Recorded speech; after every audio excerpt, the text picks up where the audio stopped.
Hello everyone, I'm Corey Rosenlee, President of the Hawaii State Teachers Association. I want to welcome all of you that are joining us on Facebook Live. This is something new that HSTA is trying to make sure that we can inform all of our members of the contract settlement. I want to introduce the two people that are here with me today. First we have Andrea S.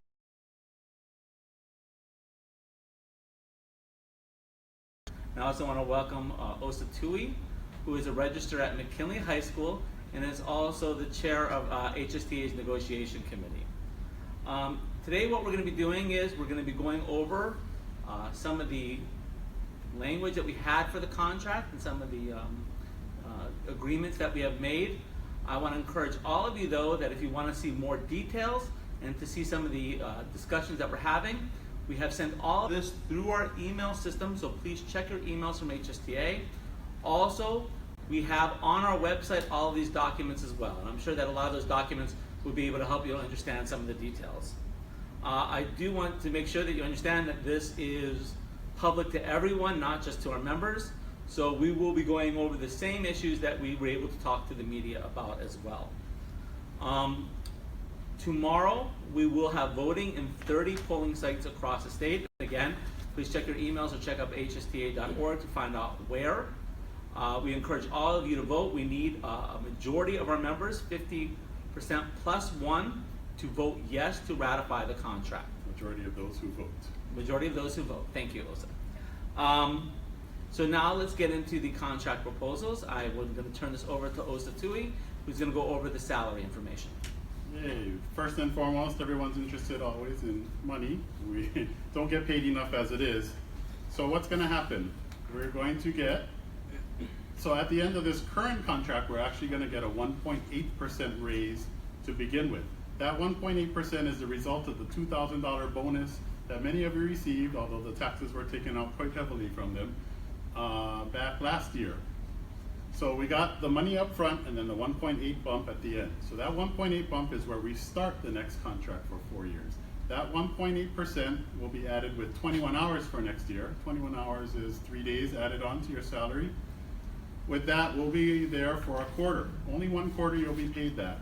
And then what's going to happen is everyone in the second quarter is going to move up a step. Yay. That step movement will be for everyone who was hired this year and prior. If you are hired next year, you will not get that step. So we'll be on that step from second quarter of next year till second quarter of the year after that.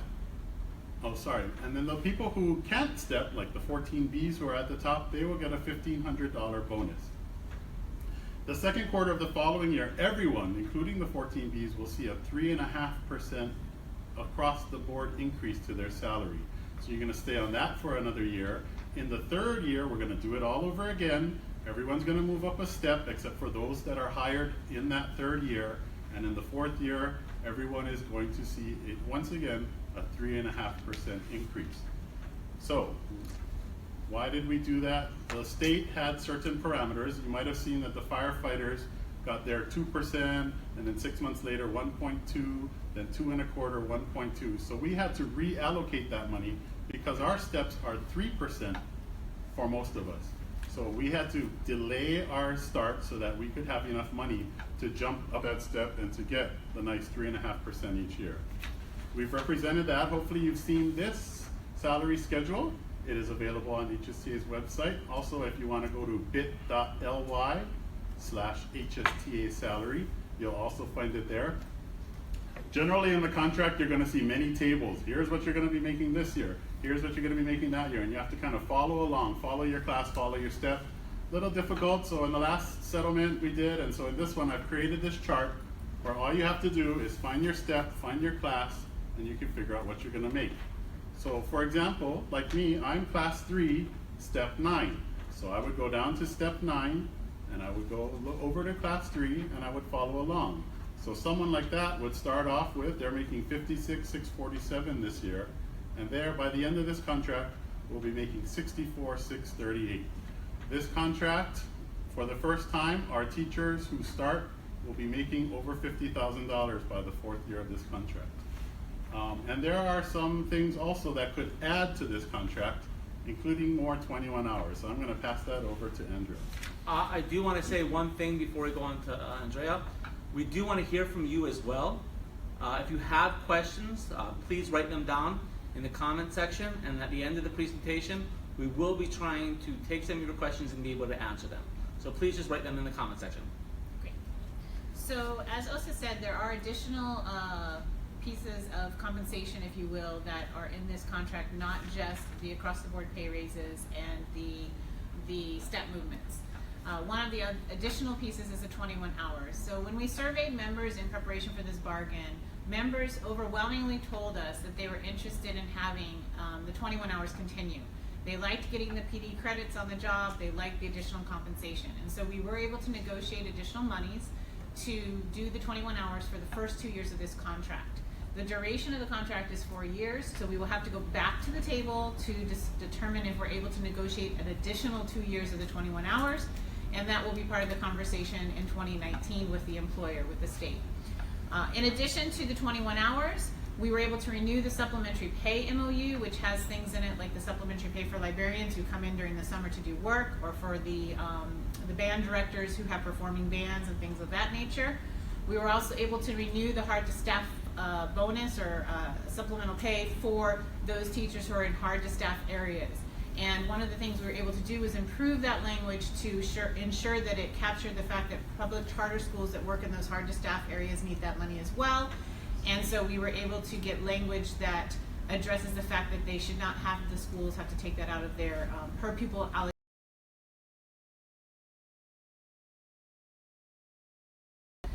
We were also able to renew the licensing fee provision and get the employer to pay for the licensing fees for tenured effective teachers.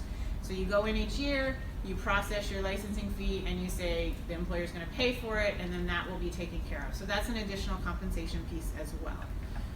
Do you want me to cover health benefits? Let's do health benefits. Okay. And I would ask both.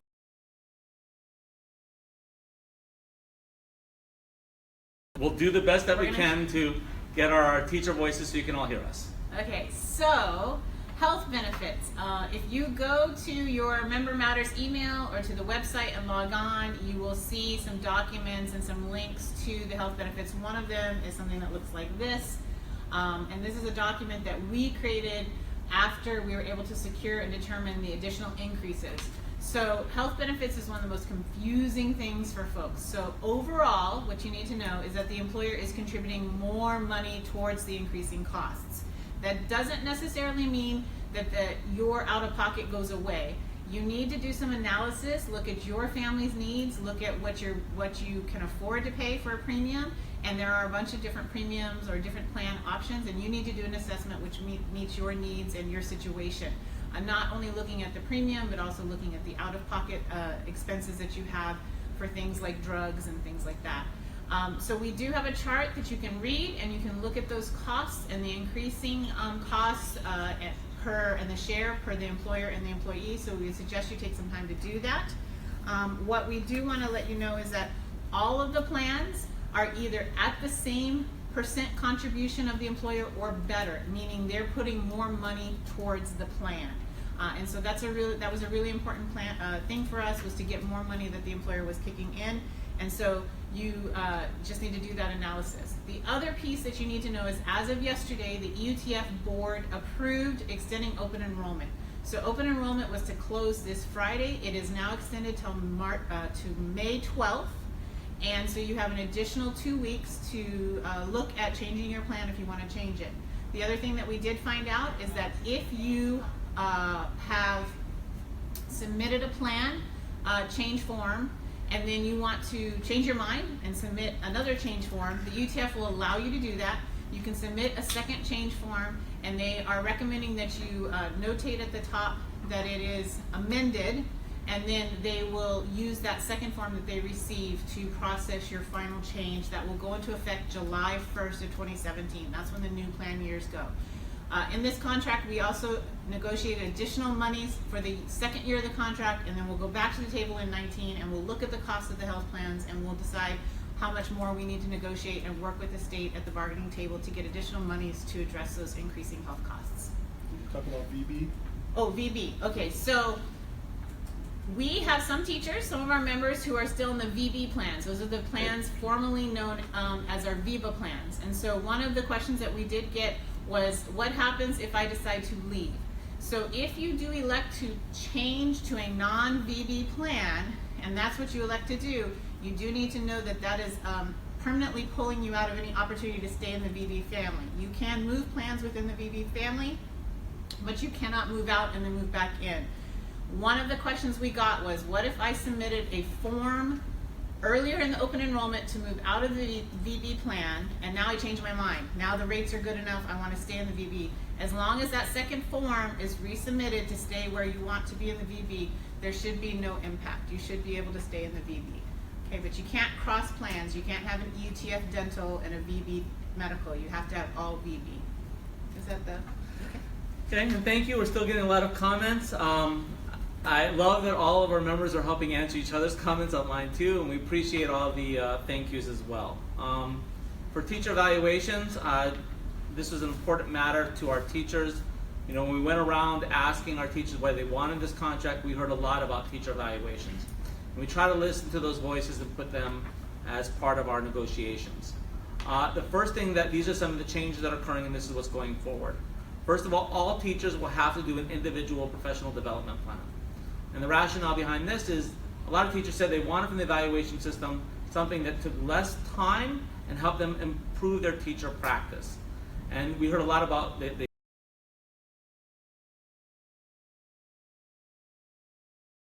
Duty 5. So for next year going forward, this is what's going to occur. For all teachers, tenured teachers that were rated effective, they will do the same streamlined plan that we did for this current school year of 16-17. And we'll be doing that for 2 years. For those teachers that are odds, I know you're just thinking, why don't the evens have to do it too? So evens, you have to go buy lunch for all the odds, okay?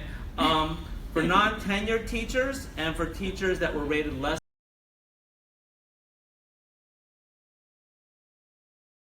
teachers that had no rating for whatever reason that they weren't teaching this year, they will be on the standard plan from last year.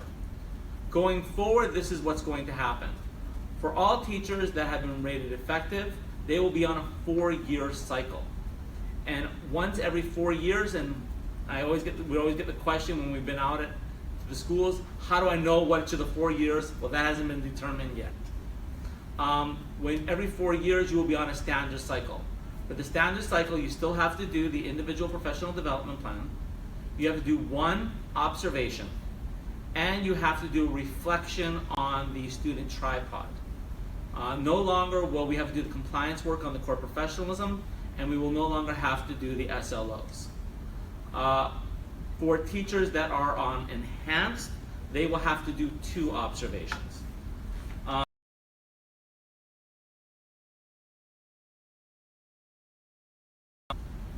That the idea is that we wanted to make it less onerous for teachers that have been effective, but if a teacher gets 2 marginals in a row, that will lead to possible termination.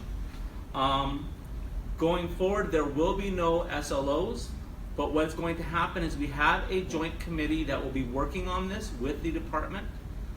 The current language has it that it's supposed to be goals on teacher practice and student growth. And what that means going forward will still be left up to the joint committee. Okay? Thank you, Corey. So with regards to the 2 marginals and you become unsatisfactory for tenured teachers, for the vast majority of you, that won't matter because you're going to be on streamline. So most of us will just be effective over and over. Some changes for our Pro-B teachers, however, the language previous was that you needed to have 2 out of the 3 years of your Pro-B status be effective or higher. The employer insisted now that you must have your last 2 years of probation be effective in order to earn tenure. So that is a slight change for our Pro-B teachers. One other thing that's good for probationary teachers, we have a lot of teachers who might come in with National Board certification. They come in and suddenly they have to do 3 years of EES, 3 years of probation, but you have to do 3 years in order to become an MBCT in the first place. So we were able to get with the employer and say that if you come in with an MBCT, you will have to only do 1 year of probation to earn tenure. So I do want to note, just because that's part of my job, is that anytime we have people that have a marginal rating or an unsatisfactory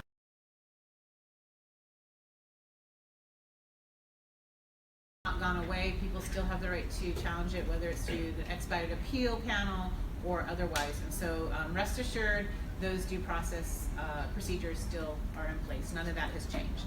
Okay. So I think it's my turn to talk about transfers. Transfer language, yes. Okay.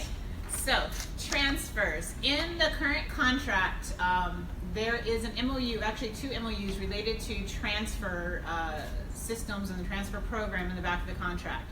And it has been renewed many times, tweaked over the years, and we really never were able to land on changing the permanent language. We finally were able to do that in this negotiations. And so the new changes are as follows. There will be 2 postings each spring. In addition, as part of the posting process, if folks are going to be retiring or going on a long-term leave, those anticipated vacancies can be included as part of the posting. So I think that's a good thing. That opens up opportunities. The probies 1, 2, 3, and 4 will still remain in place. However, if there's a tenured teacher that doesn't have a position, they can be bumped out of those positions. And then Proby 5s and 6, those people who are Proby 5 and 6 in the spring when they're doing the postings, those positions will be posted. This was to address one of the issues that we had in that folks that were a mid-year hire, their positions were never getting posted. And so they could go through their whole probation and the position would never get posted and no one had that opportunity. The flip side of that is that we have probationary teachers that were interested in transferring to schools. And so this opens up their opportunities as well, because when the Proby 5s and 6 are posted, they will be allowed to apply for transfers in the first posting. So that's some of the changes around the transfer language. In addition, I believe Corey wanted me to cover some of the sort of smaller changes and adjustments that we did in the contract. We did some improvements to the grievance procedure language, tightening up and clarifying some of the language. We also tightened up the work year language, ensuring that we had all of our holidays properly accounted for. We updated our release time language, and then we renewed the following MOU.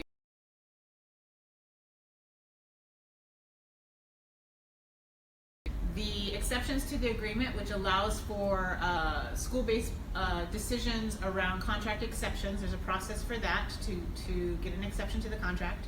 We also renewed the expedited appeals process, which is related to evaluation, and the travel and per diem appendix. There were some OU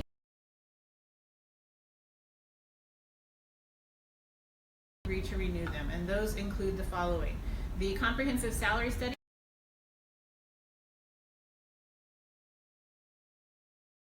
which had to do with student instructional time, that's gone.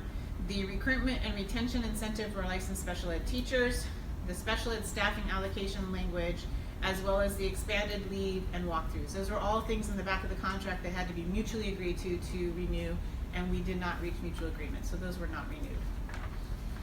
Okay. And as a chance just watching on, again, just to remind you that if you do have questions, I want to thank, I do see some of our chapter presidents on there going along, answering those questions as we're going along. Thank you to Amber and Larry, our Kona chapter and our Leeward chapter presidents, for answering those questions. But please, if you came on late or you still have questions or there's something that you want to clarify, we'd be happy to answer them. We did have some student-centered advocacy as well for our contract negotiations. One of those areas is we wanted to improve what we could do when it comes to English language learners. And there's a new MOU to set up a committee so that the department and HSTA can work on these issues to try to improve the conditions for these students. As we've been going along and having our info briefings for the last 2 days, we've been getting a lot of questions on why is there no specific language on special education and why is there no language on class size. And we tried. We had put together a robust proposals of issues to try to address these issues. And the employer, basically the DOE, said no. This was disappointing. Special education is an issue that is of deep concern to our teachers, and we tried as best as we could. Same thing that happened with class size. We got nothing returned from us from our proposals. They would not negotiate on these issues. Part of the reason they said was money, but they didn't even get involved in it. And so some of these people are hoping that if they vote down the contract, that somehow these proposals will come back into the contract, and that's not the case. That does not mean that we're giving up on these issues.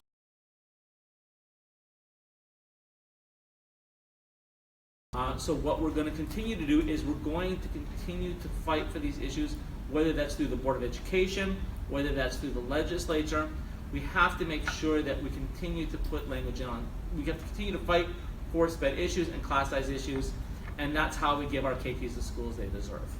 At this point, we do want to take some questions, and I've been watching the numbers that have been coming up and down, so I know that we've had some people joining us. Evidently, some people were leaving during the grievance procedures, and maybe they're coming back on now. Okay. So we've got Aaron who is asking, where can you find out what?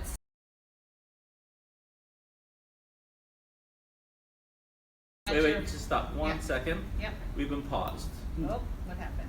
Okay, we good now? Okay, we're good. So actually on the bottom of this thing, on the bottom of this sheet, it has some instructions that say, if you don't know exactly what class and step you're on, but you can kind of estimate, Yes. you can go on your pay stub and look under reg pay, regular pay. That number is what you're getting paid every half month. So if you multiply that number by 24, you should be able to get to what your starting salary is. So you'll take that number, multiply it, and that'll give you one of these bottom numbers. You should know kind of what class you're in, and so you just find the bottom number that matches what that number came out to. Yep, exactly. Aaron is also asking, what are the 21 hours still credit only? So 21 hours, you're getting two things. You're getting pay, the money for the time at your daily rate, that's equivalent to 3 days, and you're getting 3 credits. So there's two pieces to that. Aaron is also asking, what is the benefit in staying in Viva? Do either of you want to address that, or you want me to cover it? Go ahead. So Viva is the VB plans are plans that were in existence prior to the state moving we used to have a plan that we managed ourselves, health plans, and they moved all of the unions into one EUTF, one Employer Union Trust Fund. And when that occurred, quite frankly, the association sued the state to try and stop it. And as a result of that, they created these VB plans. And what the lawsuit or the ruling was that the plan structure could not be diminished. So the benefit of staying in the VB is really based on what you need for your benefit structure. So you need to take some time and do some analysis and compare plans and see what sort of benefit structure those plans have and what you need based on your family's needs. And so that would be the benefit of staying in there.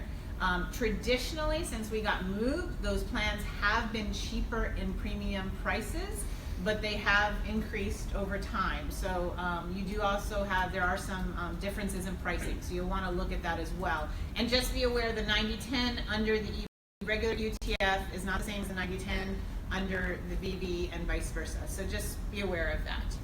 Andy, let me ask, because I got this question yesterday. Yes. Does it matter which plan you're on for retirement?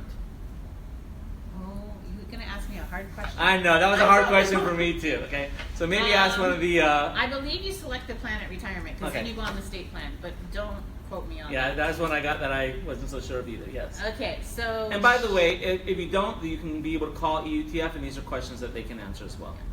Jill is asking, did the state offer to pay for our teaching relicense last school year? So yes, the relicense or the licensing payment has been in the contract for the last 4 years. But make sure that you actually go out every...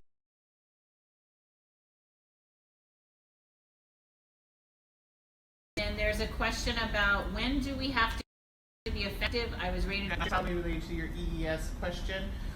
so if you're effective last year and you're a tenured teacher, you would be streamlined for the next 2 years. 2 years. And Bryson is asking, will tenure still be 3 years and 1 day? Yes, tenure, the probationary period is 6 semesters or 3 years. And then when you're rehired and you come back for the next semester, whether that's in August or January, you gain your tenure status.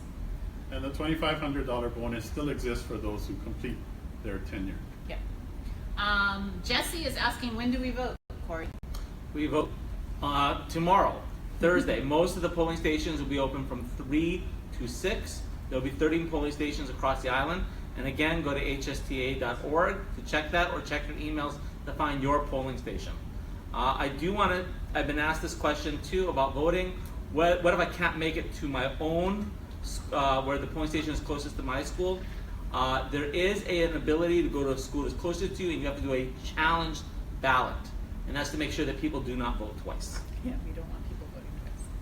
Okay, Mihal is asking some questions about transferring from charter schools.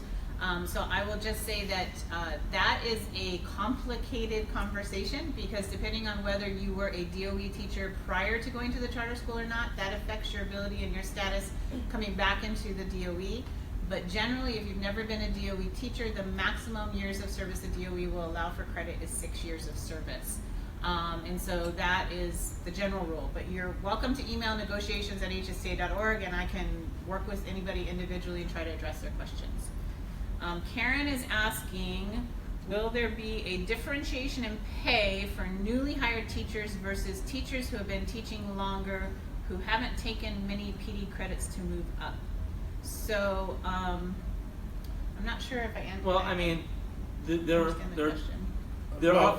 for next year, a newly hired teacher will remain on step 5 throughout the whole year and the following year, step 5 for 2 years. Right. Teachers that haven't been doing any PD, they'll start next year. If you've been a teacher, you'll start next year 1 quarter at step 5, and then you'll be step 6 for 2 years before you move up. And I want to give a pitch out here too. HSTA offers some great classes. Go to pd.hsta.org, Yep. and you can take some of our classes. And one thing you can do is go with the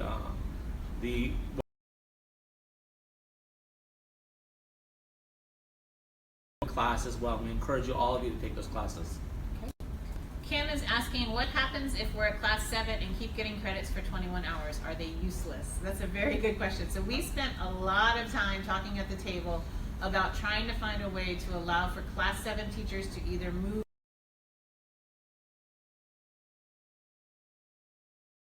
other way. Frankly, it's just really costly. We recommend that folks make sure that they are banking their credits with the department, processing them through the reclassification office, because just because they sit in your PDE3 account does not mean they're processed with reclass. But for right now, there is nothing specific that you can do with those credits once you get to class 7. Jill wants to know if we think the state would prefer us all to move to the 75-25 plan. You know, one of the things for healthcare is a very personal choice. You know, there's not one right answer for any member. I really suggest that all of you spend time to look at the different plans, look at not just the cost, but what are the maximum out of pocket, look at what benefits they offer. There is a huge difference. So the family plan, it can be anywhere from $2,000 to $14,000. But as I've talked to many members, it is a very personal choice. So I would suggest you take a few minutes, go look at the EUTF website, look at the different plans and what they offer, and have to make the best decision for you and your family. Yeah, and we can't make any kind of recommendation, because if we were to recommend, hey everyone, move to the 75-25, and you get hit by a bus the next day, you're going to blame HSTA for telling you to go on the cheapo plan. We don't want that to happen. Another thing is... And we also don't want you to get hit by a bus, yes, but okay, yeah. Please don't. But another thing is that, you know, it's always said that healthcare prices are going up and up and up, but actually you've seen with the 75-25 that the price of that plan has actually gone down. And the reason for that is there's hardly anyone using that plan. So what could happen next year is everyone floods into the 75-25 plan, and that rate goes up high next year, but some other rate for some other plan where that everybody left could go down. So we don't know what's going to happen in the future. The rates are set by the EUTF once a year, so the second year of our contract is a big question mark right now. Norma is asking, are there any future talks planned for compensating new season teachers to the island, meaning higher pay for incoming experienced teachers? We actually didn't get into any specific discussion on that at the table. We are, you know, if we are settled on this contract, that is something that we could look at in 4 years, but we cannot negotiate in the reopen or anything related to pay. So that could be something we could look at 4 years down the line. Logan is asking, can you clarify the SLO for standard/non-tenured EES in coming years? So, SLOs, as the name is gone, what it's going to be in the future is going to be, it's going to be the individual professional development plan. Now, that is going to be based on teacher growth and student learning growth. That's still going to be left up to be determined by the joint committee what it's going to be. But in our conversations that we had, it was goal setting for that, and that's what our letter does say. Kyle is asking if there's any movement on the coaching pay for tenured teachers. I actually had to go look it up in the contract. That is under the supplementary pay provision, and it actually cites the law for the coaches who are in bargaining unit 5. So there was no changes in that regard. Let's see. Amy is asking, will there ever be a way for program degrees to count MED, for example, just over PDE 3 credits? I think what she's asking is like university or academic credits versus PDE 3. The employer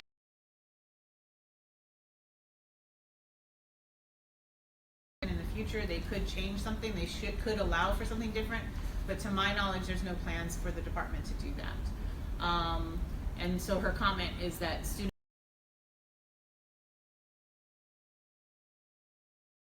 understandable. And I don't see any more. We got one more coming in right now. So there's some Okay, more. we got one more question. Yeah. Other questions, anybody? There it is. Okay. So Charles is asking if we are at a charter school and our principal does not do the 21 hours of PD, what will happen with the PD hour payment that we are supposed to get under this tentative agreement? And thank you for all your hard work. Oh, you're welcome. So they should be implementing the 21 hours. That's part of the compensation package. They should be doing that. If you're having concerns about a principal not implementing or them not paying, I will say that there have been some schools that implemented it, but very loosely. You definitely want to follow up with your UNISERV and try to get that addressed. And so we can try to help you folks in that regard. Isn't it true that we were able to secure that the state will fund the 21 hours and Yes. that the charter schools will not have to take that money out of their per pupil allocation for the next 4 years? That's our 2 years. understanding. And then also there's a bill right now moving on national board, right? For Hard to charters. staff and national board right now. Cross your fingers. There is still a bill live that is also not taken out of the charter school funding and will be funded by the state. Yep. Shane is asking about how does step movement work in outside of negotiations. Step movements are negotiated. There is language in our contract that speaks to step movements occurring, but it says subject to funding, so we actually have to go back to the table every time and negotiate those step movements. It's very different if you're familiar with school systems on the mainland who have automatic steps. We don't necessarily have that. There's all this subject to funding and bargaining. I don't know if it's Jenny or Jeannie is asking, the $2,500 bonus for newly tenured teachers doesn't change, correct, Osa? That is correct. Yep, that is correct. All right.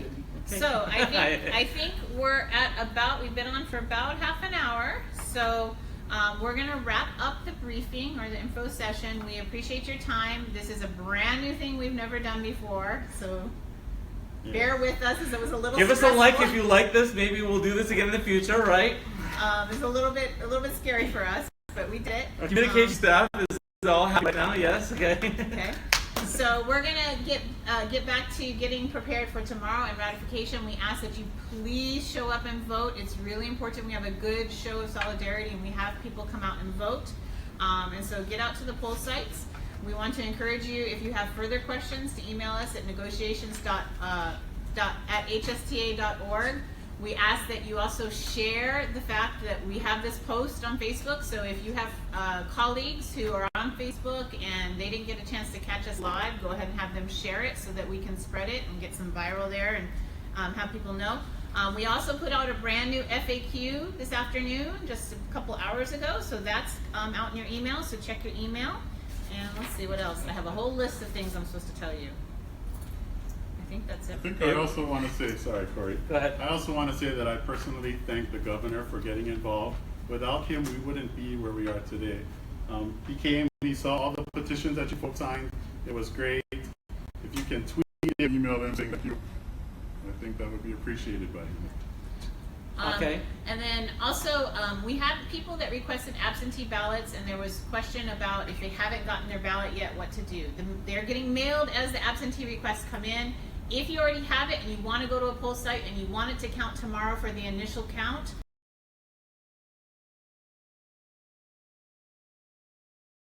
to go to a poll site and drop it off. We will accept absentees for the final count through May 5th, but we definitely need to have a good showing for tomorrow so we can statistically show that we have a ratified agreement.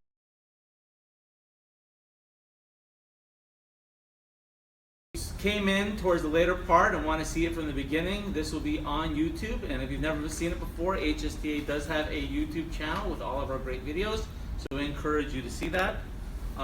Please vote tomorrow. And before we leave, I just want to say thank you to all.